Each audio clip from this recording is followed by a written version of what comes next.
Walaupun kita kata dan Nabi SAW kata boleh makan, kita tak sabar lah tu daripada syaitan ni, suci ke tidak suci. Boleh jadi nak mengambil kira hak kejadian hak dulu, hak asal kejadian dulu.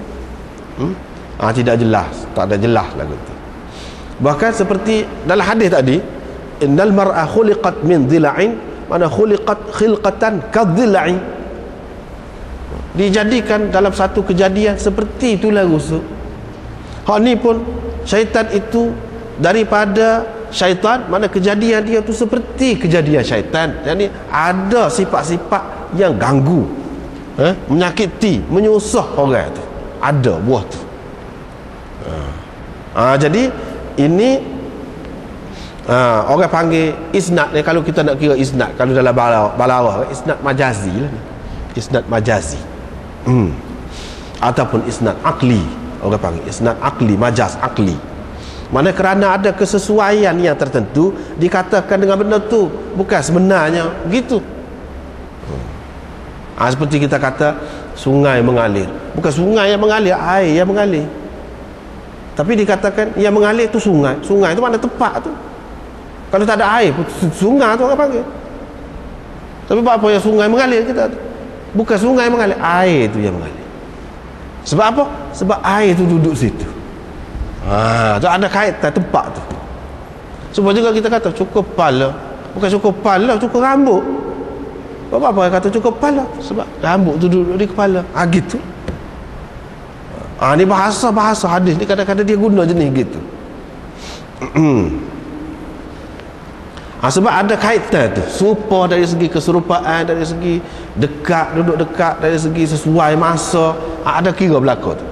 Ataupun dia ni merupakan ilat, ambil kira berlaku, itu termasuk dalam majaz akli, orang panggil. Ia dari syaitan, mana dari jenis syaitan. Kita kata jinsiyah tadi, dari jenis syaitan. Mana jenis syaitan ni, jenis mana? Jenis kerenak lah. Sebab itulah dalam Quran pun dia sebut syayatinal ins wal jin, syaitan manusia dan jin. Mana syaitan ni bukan jenis hak tak nampak tu saja, syaitan je. Manusia pun ada sebut dalam Quran sendiri sebut. Manusia ni jadi daripada syaitan kok.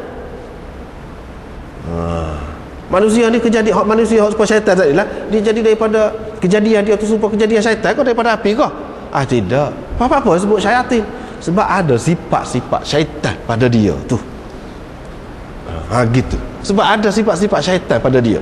Bukan dia tu daripada syaitan ataupun daripada jin. Manusia tu tidak, manusia biasa. Tapi dalam Quran sebut syayatinal ins wal jin. Serupa juga di sini. Dan ditanya tentang semayang di kandang kambing, dia kata semayang tak apa pula. Sebab itulah demon ni kata, dia kata tidak sabit najis ke tidak najis. Kalau najis, hak ni dia mau kata najis ke tidak ni, tahi kambing, air kecil kambing najis juga. Lepas tu apa yang Nabi suruh? Semayang. Suruh semayang. Ini menunjukkan bukan dengan sebab najis, tapi sebab gangguan tadi. Kita nak semayang ni, dia anjurkan kita bersemayang dalam keadaan khusyuk. Biar khusyuk kita semayang. Kalau hilang khusyuk tu tak ada makna dah lah. Seperti mana Nabi SAW takwil semayang ketika seseorang ini yudafi'uhul akhbathan, ditolak, ditekan oleh dua perkara yang buruk, iaitu nak kencing, nak berak. Ditekan, berasa nak berak ataupun nak kencing, jangan semayang. Nabi SAW takwil semayang. Sebab apa? Benda ni mengganggu dia tu daripada khusyuk. Begitu juga Nabi SAW larang bersemayang wa huwa bihadratit ta'am, mana ketika makanan sudah dihidangkan. Apa? Hilang khusyuk. Hilang khusyuk. Nabi SAW larang juga. Begitu juga dia larang semayang di kandang unta ni. Kerana apa? Kerana akan hilang khusyuk. Kemungkinan besar akan hilang khusyuk. Begitu juga Nabi SAW sampai kata semayang ni dipotong oleh himar, dipotong oleh perempuan, dipotong oleh anjing, diputuskan ataupun dipotong oleh yang tersebut tadi. Apa tu? Kerana berkait dengan khusyuk. Orang perempuan lalu mungkin pergi macam-macam lah gitu. Orang perempuan lalu hilang khusyuk. Anjing lalu lalu saja tak apa lama gamarilah kita. Supaya hilang khusyuk. Begitu juga kaldai pun lagu tu juga. Mari dia bunyi dengan suara dia tu, boleh jadi kita terkejut. Jadi hilang khusyuk. Sebab tu Nabi SAW kata potong, bukan batal, potong, putus, terputus. Jadi dia kata sebab tu, sebab disebut sini sifat syaitanah dia tu, sifat syaitan dia tu. Syaitan ni dia ganggu lah. Apa cara? Dia ada buah jahat tu, buah jahat tu. Kalau kita kata ada perangai jahat ni kan, cicak misalnya kita kata perangai jahat lah tu, ada buah syaitan dia lah tu. Kita duduk sini molek-molek, dia mari berok. Tu perangai jahat dia tu. Kita nampak supaya juga unta ni dia ada buah jahat. Bukan makna dia tu dijadikan daripada syaitan, tidak. Kambing tidak lagu tu, tidak lagu tu hak biasa. Tapi ada juga kambing jadi backing nak sedok semacam. Boleh ke kita sembahyang? Salih juga kalau mengikut demo ni. Sebab yang diambil kiranya ialah gangguan terhadap sembahyang kita tu sampai kita tak khusyuk. Tak kira lah kambing yang disuruh di sini, sebab kebiasaannya kambing tu tak apa. Sebab apa? Ini memandangkan orang Arab ni, masyarakat pada masa tu dia ada unta, kambing. Itu harta dia, mana-mana pun, golongan mana pun. Dia tak boleh nak pisah. Kalau tidak duduk di kalangan unta, duduk di kalangan kambing. Nak pergi jauh, payah. Kalau pergi jauh, kadang-kadang boleh jadinya curi, kau apa. Jadi kehidupan dia tu gitu. Jadi susah kalau nak suruh cari tempat lain, pergi cari tempat suku. Sebab itu Nabi SAW ada buat pembahagian. Tujuan sebenarnya dia nak rakyat yang tidak mengganggu kita.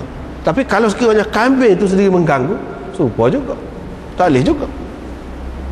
Ni diandaikan kambing tidak ganggu.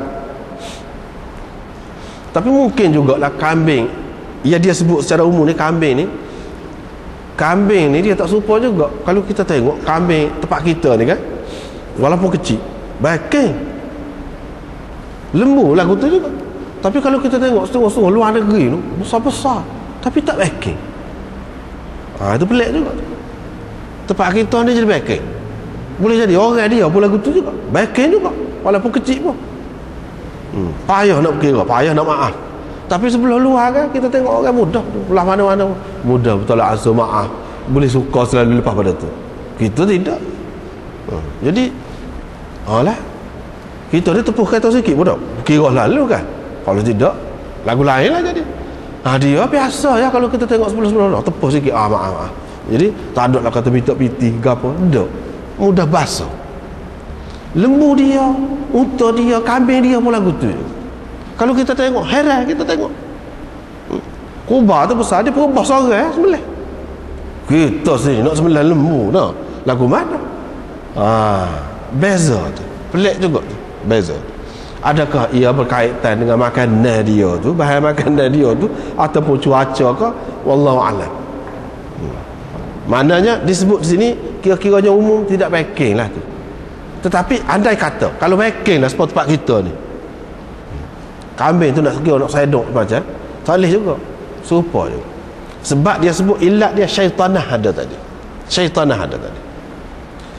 Maka berdasarkan sebab tadi, ilat tadi, kalau sekiranya unta tu memang jinak sungguh lah, tak ada ganggu apa, boleh ke tidak? Boleh lah. Kalau sebab tu dah tak ada sebab dah, boleh lah. Tak ada dalam makna larangan tadi. Larangan tadi kira-kira je kalau ada gangguan. Kalau tak ada gangguan, di kandang unta pun boleh juga. Bukan soal najis atau tidak najis. Bagi orang yang mengatakan tidak najis, dia kata sebab tidak najis. Tapi muskil lah kalau tidak najis. Apa ya kandang kambing tu boleh waktu tak apa, sepatutnya tak apa berlaku lah kalau sabit najis lah. Dia kata tidak sabit najis, sabit benda lain. Sembahyanglah dia kata kerana barakah. Berkat kok mana kambing? Orang darah tinggi makan rebah. Berkat kok mana tu? Dia ini orang panggil isnad belaka ni. Isnad berkait dengan isnad dan berkait dengan ilmu balaghah belaka. Sebab boleh dikatakan Nabi SAW katakan tidak ada nabi-nabi yang datang melainkan dia ni jadi penggembala kambing, dia pegang kambing. Dia ada tu. Lepas tu kambing ni jenis binatang yang paling mudah dan paling disukai oleh orang. Paling disukai di antara daging-daging lah yang mudah didapat. Kita kata kijal pun sedap juga, tapi payah nak dapat tu. Dalam banyak-banyak kambing lah hak istimewa kita kata. Di mana-mana pun di mana-mana, pokok lebih mahal pun kau ambil.